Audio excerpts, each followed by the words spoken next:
is another episode in my series of videos that I'm currently recording, where we showcase this book,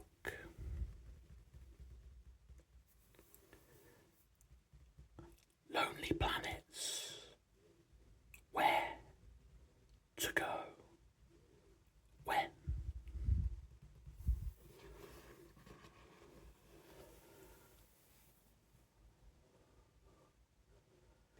In this video, we're going to pick up where we left off as we now move into the month of July. So let's begin.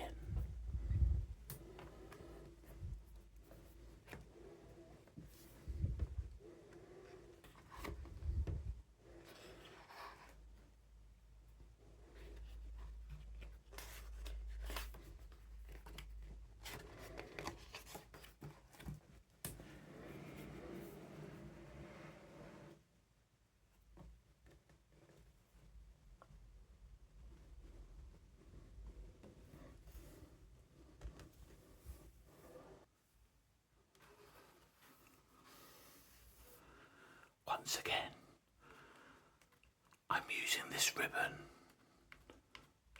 as a bookmark to remind me of where I left off as we go through each and every month of seeing where is the best places to go and when.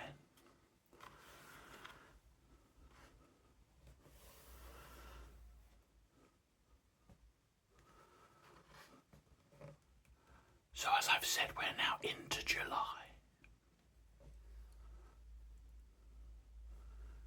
And we have Mongolia. Why now? To see men wrestling in shiny pants. Ulaanbaatar is the world's coldest capital, so winter visits are not recommended. Even spring and autumn can be brisk across the Central Asian steppe. Not so July, Mongolia's hottest month, in a variety of ways. Temperatures can hit 30 degrees Celsius, 86 Fahrenheit, higher in the Gobi Desert. But it's worth braving the heat to witness the country's hottest spectacle, Naadam, held 11th to the 13th of July. This festival of manly arts comprises horse racing, archery, and wrestling contests. Nomads converge on the capital, parades are held, and locals play traditional games with shagai, the ankle bones of sheep. It's a fascinating insight into Mongolian culture.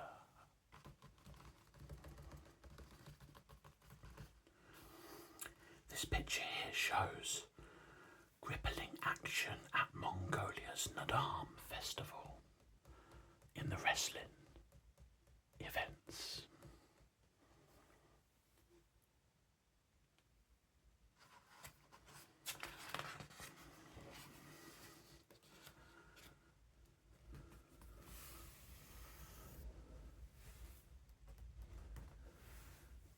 Svalbard, Norway.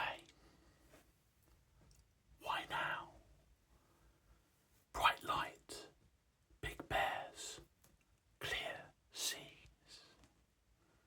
At Svalbard's lofty latitude, opportunities for cruising are limited. The northernmost shores of this high Arctic archipelago are only free of ice for a month or two, which leaves a narrow window for sailing into the remotest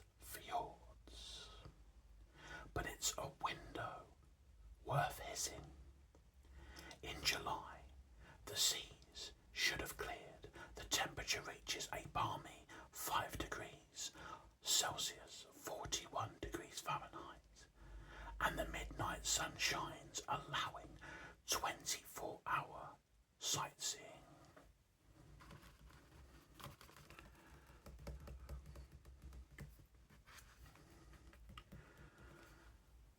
Kangaroo Island, Australia. Why now?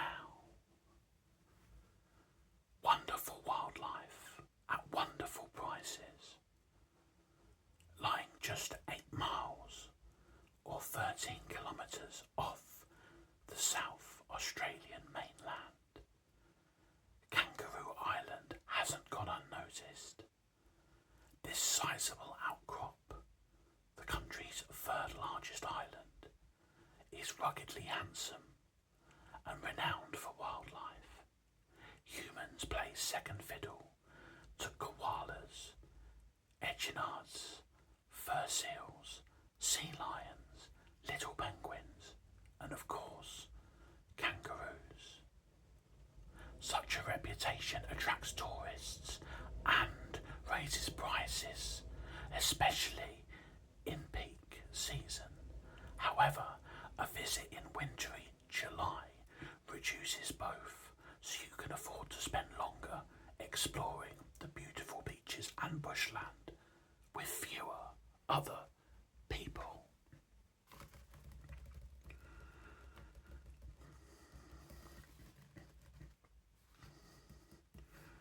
The Baltic. Why now? For a warm, culture-filled cruise. The best way to travel between Northern Europe's most magnificent cities is by boat. The Baltic Sea is lined with preeminent ports, and in the warmer summer months, cruise ships zip between them, showing the region to its best advantage. Under the sunniest skies, Stockholm, Sweden and Copenhagen, Denmark are popular embarkation points, and glorious cities themselves. Spend time island hopping in the former, eating in the latter. Other stops might include Helsinki, Finland, with its lively waterfront, medieval Tallinn, Estonia's fairy tale capital, Warnemünde, Germany, for inland excursions to Berlin, and the UNESCO-listed Old Town of Riga, Latvia.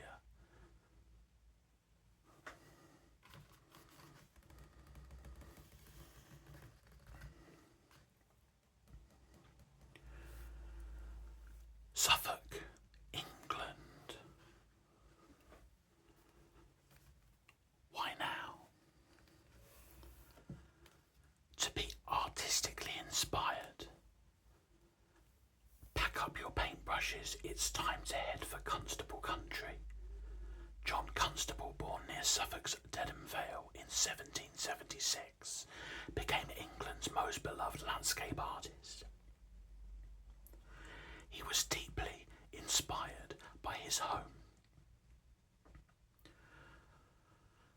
a place of big skies and sylvan meadows, threaded by the River Stour, just as visitors continue to be today. Book an artist retreat here in July and August, when the weather is warmest for days at the easel.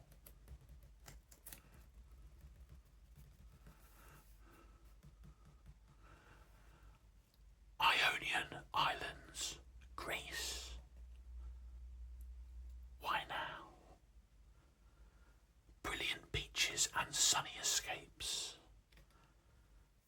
To make the most of the Ionian's crystal clear turquoise waters, you need to visit in summer, where every day is a beach day.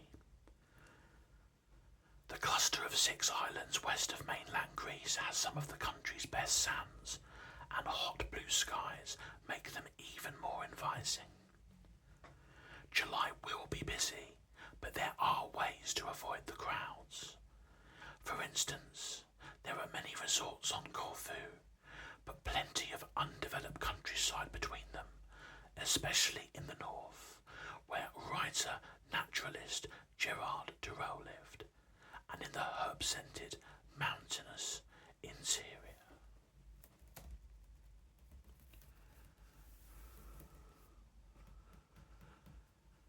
Michigan, United States. Why now? For fruity fun on the Great Lakes Gold Coast, you could drive the 320 miles or 515 kilometres from Chicago to Traverse City in about 5.5 hours. But don't. You'd be whizzing past Lake Michigan's Gold Coast, most golden in summer, which is dotted with cute towns, sandy beaches, lake cabins, lighthouses, and holiday fun. This area will be busy in summer, but there's plenty of shoreline to go round.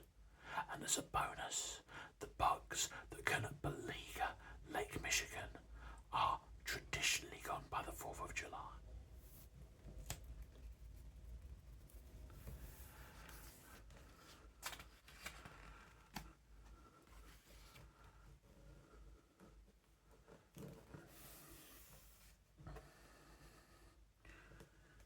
We have some photographs here. Historic Stari, most across the Neretva River. Mostar, Bosnia and Herzegovina.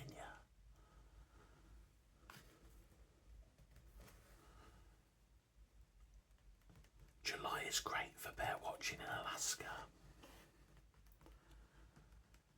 Netherlands is a cyclist's haven.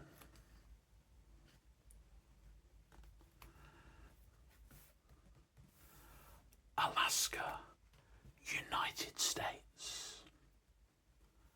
Why now? Best weather, brilliant bears.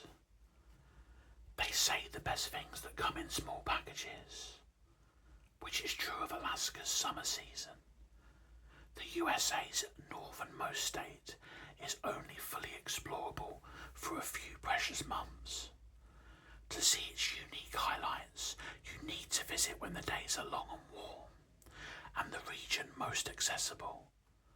This is especially true of Denali National Park's 6 million acres of wilderness. The one road here is only navigable from early June, and the shuttle buses that open up the majestic back country stop running in September. Similarly, viewing the best bear action requires a July to September visit.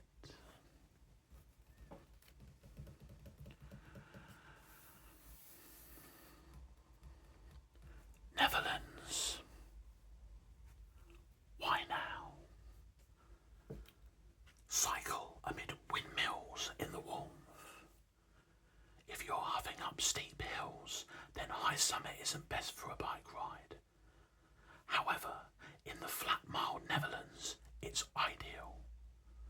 The country has a maximum elevation of just 1,056 feet, 322 miles, plus 20,000 miles geared towards two-wheel travel, dedicated lanes, signposting and crossings for cyclists.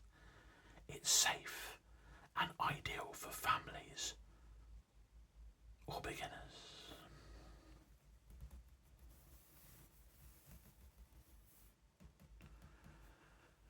Bosnia and Herzegovina. Why now? To explore two sun-soaked, history-packed cities.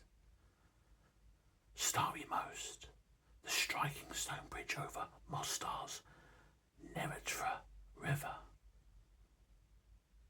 is emblematic of Bosnia-Herzegovina. Originally built by the Ottomans in the 16th century, the bridge speaks of the country's east meets west heritage.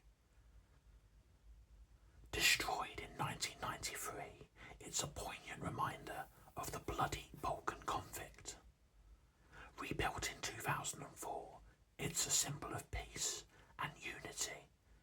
It It's also the perch from which the brave dive 69 feet, 21 metres, into the water below. Bridge jumps happen all summer, but it's at the end of July that thousands gather for the Ikari, the longest running high dive competition.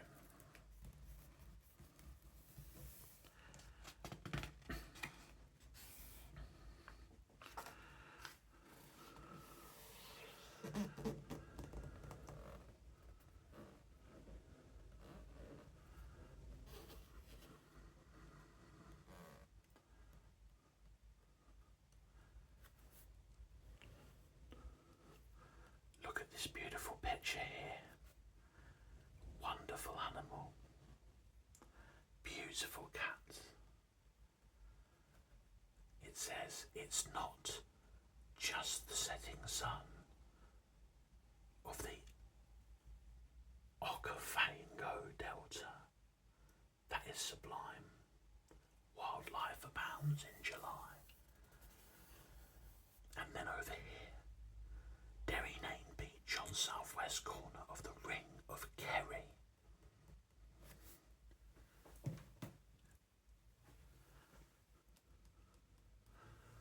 Wild Atlantic Way Island. Why now? For lovely long days on the road. Irish weather is an unpredictable beast, especially along the Atlantic seaboard, where storms can roll in and out in a flash.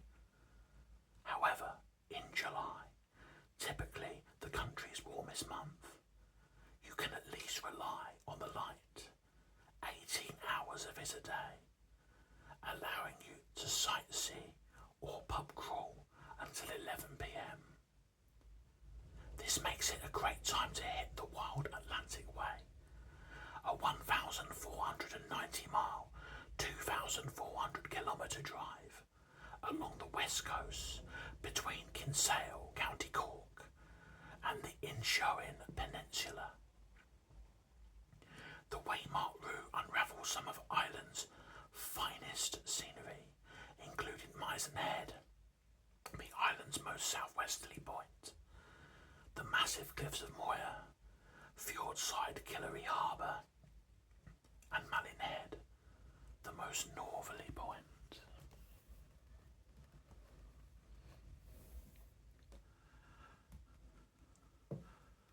Okavango Delta, Botswana. Why now? Great wildlife, growing waters. Oddly, Botswana's vast Okavango is wettest when it's dry. The delta is fed by the Okavango River, which rises far away in Angola's highlands. The rain falls there at the start of the year and takes 6 months to trickle down to Botswana's 5,800 square mile, 1,500 or 15,000 I should say, square kilometres of floodplains, reed beds, papaya swamps and vein-like channels, by which time skies here are cloudless blue. The waters usually arrive in June, so as July progresses, most of the Fincree tributaries become navigable by Makoro dugout canoe, enabling wonderful water-level wildlife viewing. Guides will punt you past crocs, hippos, water lilies and birds. Animals are drawn to the banks to drink, ensuring excellent sightings. Sightings like this beautiful cat here.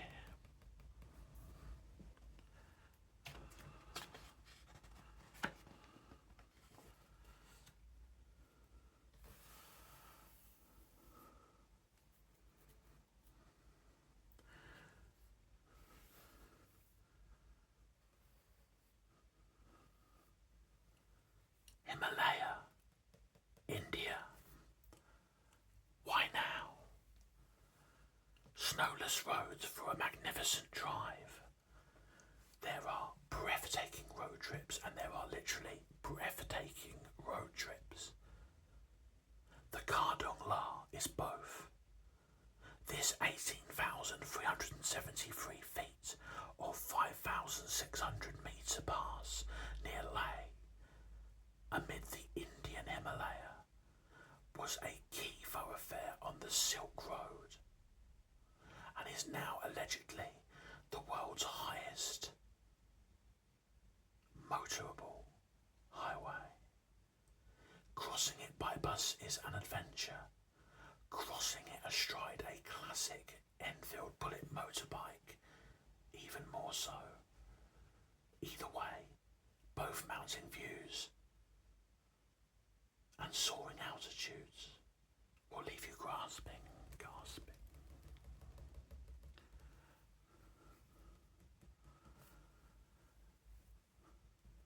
Pantanal, Brazil. Why now? To enter a wet wildlife wonderland in the dry. The Amazon still all Brazil's biodiversity headlines, but it's actually in the country's Pantanal wetland, which lacks the Amazon's obstructive jungle, that you're more likely to spot wildlife. This is especially true during dry season, when foliage is even thinner and creatures gather at shrinking pockets of water.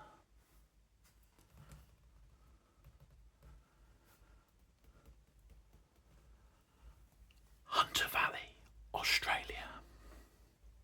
Why now? To huddle up with warming wines, crisp dark skies, roaring log fires, and a large glass of plummy Shiraz, made from the vines outside. New South Wales rolling, winey, striped Hunter Valley is budding in spring, warm in summer, and golden in autumn, but cosiest and most invigorating in winter. Rainfall is low in July, providing blue sky days that are ideal for walks amid the stark vines and lush grasses of Australia's oldest wine-growing region.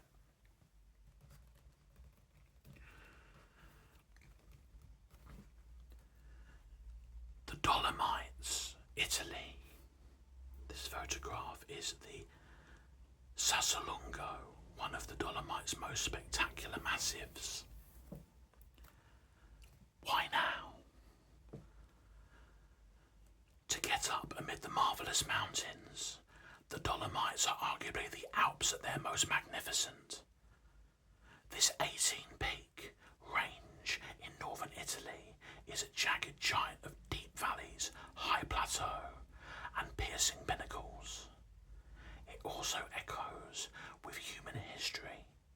Between 1915 and 1918, Italian and Austro-Hungarian forces fought amid these unforgiving peaks, and remnants such as trenches and gun emplacements can still be seen.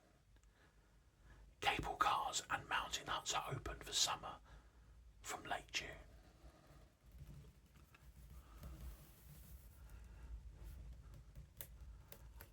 Azores. Why now? Sunshine and smooth seas in the mid-Atlantic.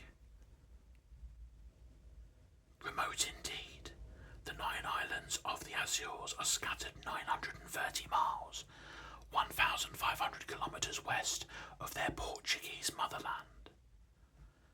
The result of seabed volcanoes, this mid-Atlantic archipelago is a playground of gnarled rocks, black sands, lava tubes, crater lakes, and soaring cones.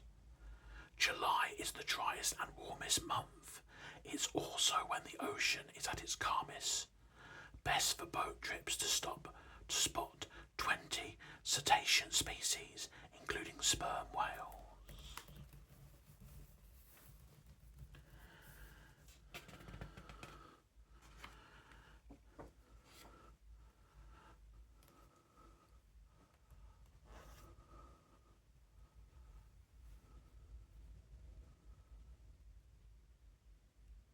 Japan.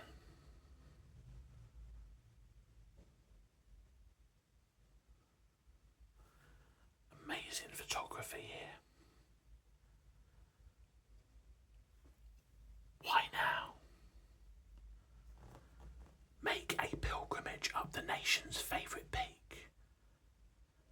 Nothing looms larger in the Japanese psyche than Mount Fuji. The perfectly conical 12,388 feet or 3,776 metre volcano is considered sacred and even features on the Yen 1000 note. As such, during official climbing season from the 1st of July to the 14th of September, when trails are snow-free and facilities open, locals flock here in droves. Yes, trekking up Fuji now will be busy, but this is as much of a cultural experience as a physical one.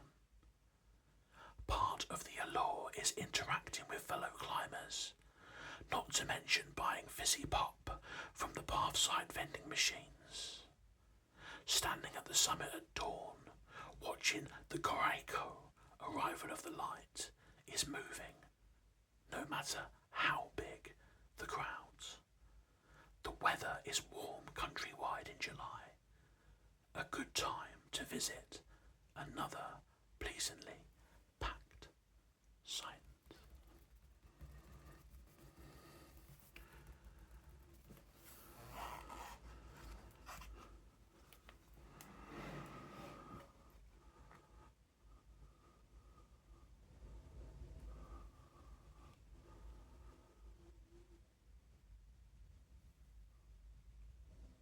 And that concludes another episode on this current series that I'm doing of where to go, when.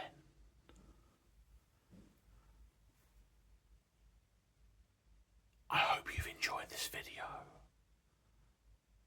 I hope it's helped to relax you, or it's been of use to you for some way. Thank you very much indeed for watching, and hopefully I'll see you again in the next one.